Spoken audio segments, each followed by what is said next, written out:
Alright, so let's talk about quality assurance, or QA, and quality control, or QC, in CT. You may see these described differently, and they are two different acronyms or concepts. So QA, or quality assurance, is the measurement of the CT scanner's performance through testing procedures and evaluation of the results. So those tests that you do at the beginning of the day on the CT scanner, for example, might be considered QA. On the other hand, QC is the implementation of corrective actions in case you find any inadequacies there. And the other big difference between the two is that QC might involve all the processes department-wide as far as corrective actions go. This phantom might look pretty familiar. Most phantoms are designed with many components so that you can use that single phantom to examine a broad range of scanner parameters. So let's take a look at a first parameter here in terms of spatial resolution. That's what we're looking here at with this phantom. Spatial resolution might also be referred to as high contrast resolution, but it's essentially a measurement of the detail and sharpness capabilities of your scanner, and it's given in line pairs per centimeter. So each cube here in the line pairs phantom represents an increasing number of line pairs. And as there are more line pairs, they get smaller and spaces between them get smaller. The highest number of pairs that can be detected represents the spatial resolution there. Next up, we have contrast resolution, and this might also be referred to specifically as low contrast resolution, and it's the detectable difference in Hounsfield units that the CT system is capable of. So here we can see clearly 15 Hounsfield units worth of difference between the surrounding material. We can see 10 pretty well. 5 is starting to get a little harder to see, and we can't see the 3 Hounsfield units of differences very well. So we might see that the capability of this system for contrast resolution is 5 Hounsfield units. Next up, we have a measure of slice thickness accuracy, and this is measured using a phantom that includes a ramp, spiral, or kind of step wedge. In this case, we see here that it's measuring multiple things. Not only are we measuring the different Hounsfield units of different materials, but it's also simultaneously giving us some information about section width through these wires included in the phantom. Basically, this phantom here is one of those which will contain objects with known measurements and provides a standard to compare with the scanner. Next up, we have image noise. This can also be referred to as model or graininess, and we can detect the amount of image noise we're dealing with through the standard deviation, or SD, you might see it that represented as, that we can see here. So the higher our standard deviation gets, the more noise we have, and vice versa. Obviously, we want to keep image noise as low as possible without also increasing patient dose. In terms of accuracy, this is another concept when we're talking about how good a CT system is functioning. Accuracy is meant to ensure CT numbers are accurate, so according to standardized or expected Hounsfield units. For example, here, we see this is mainly filled with water. Now, what we should expect to see if we're looking at water is 0 HUs, because that's our center point there. The higher our CT numbers get, the more likely we are to be seeing bone, and the lower they get, the more likely we are to be seeing air.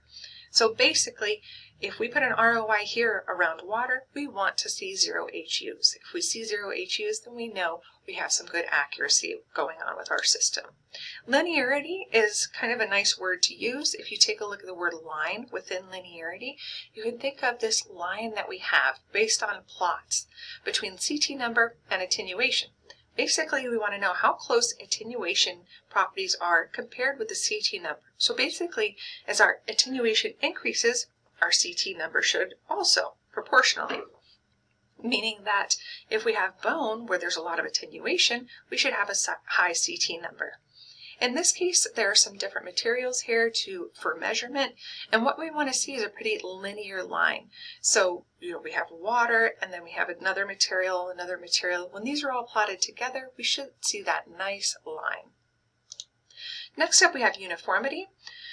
This is saying that we should have the same CT number no matter where in the phantom we place an ROI. So for example, here we have a phantom of known density, and it's all the same material. So to make sure that our CT system has uniformity going on here, if we were to place an ROI here and it says 3 Hounsfield units, if we were to place it over here, we want it at 3 Hounsfield units or at least close, like we can see here.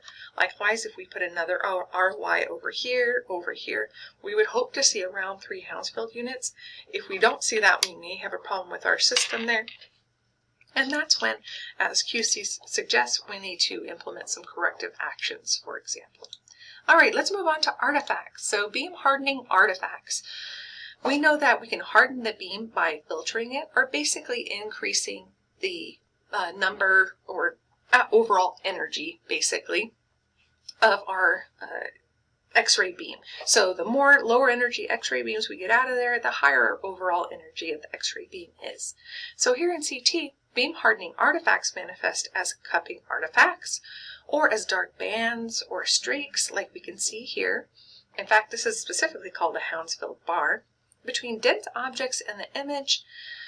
And again, this is caused by the polychromatic nature of the X-ray beam used in CT.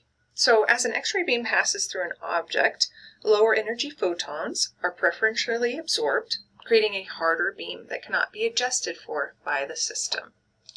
Next up, we have partial volume artifacts, and that's going to occur when more than one type of tissue is contained within a voxel. So the CT system can't display all of those different values within the same voxel. So what it has to do is average them together, and we've talked about that one before. When we don't get an accurate representation of anatomy in that area, then we have artifacts. And that can be minimized with use of thin slices. We also have edge gradient. This is a streaking artifact caused by interference between a high density object, for instance, let's say contrast, surrounded by a lower attenuating material. But let's say air, or even the different interstitial tissues, things like that. So here we can see streaking artifact caused by severe edge gradients between air-filled bowel with walls coated by dense barium, for example. In this case, the system is unable to process such high spatial frequencies. Then, of course, we have motion, the enemy of all imaging, and it manifests in various ways. Metallic artifacts, of course, both the enemy of imaging again, but definitely in CT and definitely in MRI, where metal objects in the scan field of view create those streak artifacts you have probably come to know so well, especially when we're looking at dental implants like they've shown here, including braces. Out-of-field artifacts, you've probably experienced this one too, and it's caused by anatomy that extends outside of the selected scan field of view. And when we get those very noticeable, identifiable streaks going across the image. Then we have ring artifacts, caused by imperfect detector elements. And they appear on the image as a ring or concentric rings like we can see here. They can sometimes be eliminated or minimized by recalibrating the scanner. And then finally, tube arcing from electrical surges within the X-ray tube. This is also a concept from X-ray, your X-ray education.